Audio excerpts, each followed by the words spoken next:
Hi everyone, I'm Laura Gale Locke. Well, it's that time of year again. It's time for the 18th annual Battle of the Badges hosted by the American Red Cross. We have three guests here with us today. Seated next to me is Captain Steve Showalter with the Wichita Fire Department. We have Captain Brendan Dietzman with the Sedgwick County Sheriff's Office, and then we have Jennifer Keller with the American Red Cross. Thank you guys for being here. Good morning. Absolutely. Thank Okay, you. well, let's start off basic. For anybody who isn't familiar with the Battle of the Badges, why don't you tell us a little bit about it? Sure. Basically, it started this will be our 18th year to have the Battle of the Badges, so it's a long-standing event in our community. And it was established because at the holidays is a time when we all get busy and we don't, we forget about our appointment to make our blood donation. So that's why it was started, to really boost up the blood supply at the holidays, make sure those patients in the hospital have the blood that they need. So it's amazing to me that it's continued, and this is its 18th year. Yes, that's a tremendous accomplishment. And I understand it's a battle between law enforcement and the fire department, both city and county. Is that correct? That's correct. That's correct. So this has been a heated competition between you guys. Just a little heated. We still call it friendly. Friendly. Saw you pulling our hair earlier. It's very painful. So where are we at right now? How many years has law enforcement won versus fire? Well, last year we won. Yeah, thanks for asking that. But we are one ahead. But you are one ahead, yes. The law enforcement has won 8 times and fire has won 9. So you guys are trying to tie it up this year? There's high confidence at this point. So is this a competition just for police and fire? No, and that's a great thing that it's great to get them involved and they recruit their families and their friends to come out and donate blood, but it's really for our entire community. All presenting donors will receive a really cool battle t-shirt this year. It's a great design, and we like it because I love seeing those in the community throughout the year, and that promotes blood donation. And so when you go in to donate blood, do you need to tell them you're here for this competition, or what do people need to do? No, it's pretty simple. We're having it at our main center at 707 North Main.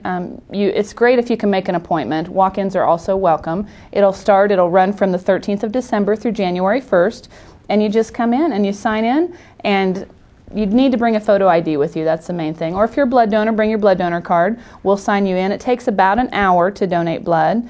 And Steve, you can talk about donating blood. You're a regular donor. I have donated more than once. And I'd like to point out, too, that this fierce competition, the real winners are friends and family. That people within my family have actually been recipients of the blood. Because of Sandy up on the East Coast, a lot of the Red Cross collection agencies have shut down. They can't collect. So we need to have a higher than average collection center here amount that we'll send up to the East Coast. That's a really good point. Maybe you could talk a little bit more about that, Jennifer. Sure. The great thing about the American Red Cross, we supply about 40% of the blood throughout the country. And the great thing is when there are crises in other places, and like Steve said, if my house is underwater, I can't go and donate blood, or if that blood collection center is completely closed, it's up to us in unaffected areas to really help them out. And the Red Cross does share those blood products. We meet the needs here in Kansas, and then we're able to share them wherever it's needed. And the same is true. We've helped with places down along, with other hurricanes, tornadoes, disasters like that. We're able to help out and share that blood around. What are the eligibility requirements? Do you have to be a certain age? What if you have a cold? Talk to us about that. It's very easy. Basically, you have to be 17 years old. Here in Kansas, you can be 16 with parental consent, and then you have to be feeling good the day of the donation. So if you're not feeling well, I've had a cold recently and I'm behind on my donation just because of that. So you've got to be feeling good on the day of the donation. You need to weigh at least 110 pounds. If you're younger than 18, we have a few more requirements. We want to keep mainly our high school kids, we require them to weigh a little bit more. So, but only 40% of people can donate. So that's why it's so important. People have traveled overseas, people have been to, exposed to things. They may have hepatitis B, different things like that. So only 40% of people can give. Of that, only 3% actually give blood. So that's why it's so important. I just think it's great to ask people. That's the number one reason people don't give, because they haven't been asked. I was going to ask you, speaking of that, with the 3%, that seems like a really small number. Do you think there's fear involved, or what would you guys tell people to maybe relieve some of those fears? I think a lot of times people think that they just disqualify themselves. It's like, well, I've been overseas or something of that nature. It's very important. You can give the 1-800-RED Cross a call, and they will actually talk to you about eligibility on specific things. And that way you can just see, or just come into the center and ask. They'll be able to tell you. So when you go in, you tell them you'd like to vote for either police or fire, is that correct? And then take me through what happens when you go in to donate blood. Sure, it's very simple. You sign in, you show an ID, and then you will go through a health history process where you'll just read some reading materials. That takes maybe about 10 minutes. You just read through the reading materials. You'll go back into a private room to keep that all confidential, and they will take your blood pressure. Make sure your blood pressure, if it's too high, you'll be deferred. They'll take your temperature, make sure you're not running a fever, and they'll test your iron. It's a simple finger stick. Your iron has to be high enough for you to get blood. Again, we want you to be feeling good, and we don't want you to not be healthy and not have a good donation experience. So after that, you'll answer a series of questions, about 45 questions on the computer in that private room, and then our staff will come back in. If you make it through all the health history questions, you're kind of cleared to go. You'll go to the donation bed. The needle is only in your arm for about 4 to 10 minutes. So it's not the needle. I think a lot of people think, oh my goodness, the needle's going to be in my arm for an hour, and that's just not true. It's you squeeze, it goes into a bag, and then your blood is going to help save 3 people's lives. And after that, I'd say it's the best part. Tell them, Steve, what happens after you give blood? It is self-satisfaction. Do you still give cookies? There's There's never cookies there when I go in. That's just, we take them. Brenda hides them. There must be an officer in there before me. No, you get cookies when you're done, or Cheez-Its or whatever. So, and you leave knowing that you've saved lives that day. And you get a T-shirt, and you get the opportunity to vote for law enforcement. Or fire. Law enforcement. Or fire. Not both, that would be cheap. Unless you give a double red. So if you give 2 units of blood at the same time. You vote for fire twice. You can. You could vote for either team twice or divide your vote. You're desperate. You're desperate this year, aren't you, Steve? Not yet. And we have people who are platelet donors. We talked about that a little bit last year. Steve has been a platelet donor. I can't give platelets. Only about, of that 3%, which is very small, only 10% of those people can become platelet donors. Platelets is if you get a cut somewhere, it helps with bleeding. If you didn't have platelets to zoom in, and help you out, your body, you just keep bleeding. I met a little girl who had cancer and was getting treatments with chemotherapy, and her gums would bleed. She'd have nosebleeds. That's what happens when you don't have platelets. And so it's really important. We had a crisis last summer where this little girl and 2 kids were actually in the hospital at the same time. They needed platelets and they were not there. They had to be flown in from other Red Crosses to meet that need. So our platelet donors, it takes a little bit longer. They spin off your blood and then they return your whole blood to you and just take that platelet. So you can give platelets every 2 weeks, which is pretty amazing. You can give blood every 2 months, so you have to wait 56 days.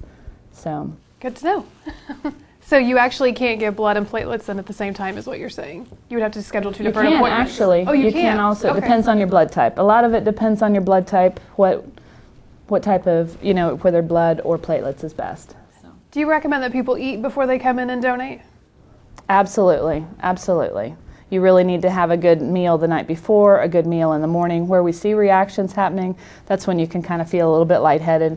Is mainly when people haven't had enough to eat. I saw a girl, I was at North High last week, and she just hadn't had any breakfast in the morning. So being hydrated is very important. You got to stay hydrated. Well. The other thing that's important is to stay away from tea products because tea has an ingredient that lowers your iron. So mainly eating a good breakfast, feeling good on that day, and giving it a try. And I hadn't tried it. I was an adult when I started donating blood. I had avoided the scary needles all through high school, and then I started donating and realized, and I think that's what everyone realizes, it's so easy. Why was I not doing this before? Right. So, especially when you can save lives. I mean, that's hard to beat. Yeah, I'm not in the field every day like these people are out protecting our community, and I think it's also, that's kind of a neat way for other people to get involved and feel like you are helping our community and saving lives every day. So are you guys going to be out recruiting other firefighters and officers to go in and donate? Mostly Absolutely. firefighters. Well, there you go. We do have a Facebook page as well that you can go on. It's if you look up Wichita, Sedgwick County Battle of the Badges and like us, you can find out about some of the events that are going on and who's winning, hopefully, probably law enforcement.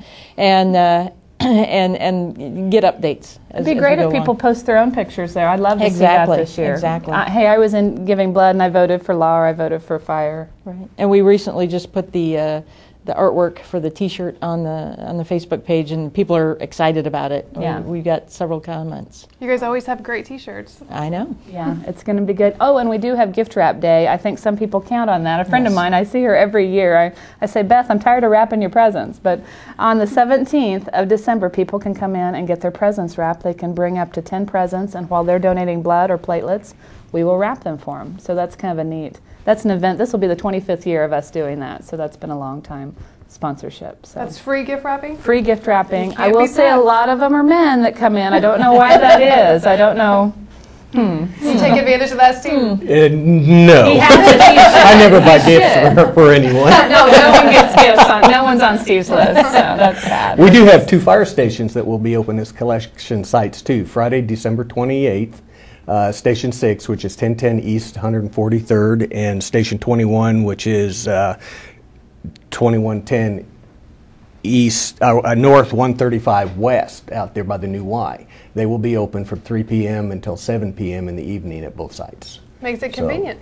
come into the fire station and meet the fire guys and donate. Brenda won't have a box. There won't be a box there where you can vote, but you can donate blood there. I'm sure we'll have her picture there. A dartboard and stuff like Yeah, that. well, that's hey. As long as we get people in to get blood, that's the big thing. So what's the goal this year? The goal this year, we want to collect 1,100 units of whole blood, and we want to collect 260 units of platelets. So that has increased from last year. We did so well last year. We've increased the goal. That sounds like it's an appropriate time with everything that's been going on that you were talking about, with Sandy and everything else. So do you have Absolutely. any final tips for people, things that they should know? No, I think that it's just easy to do. It's a very easy way to save a life.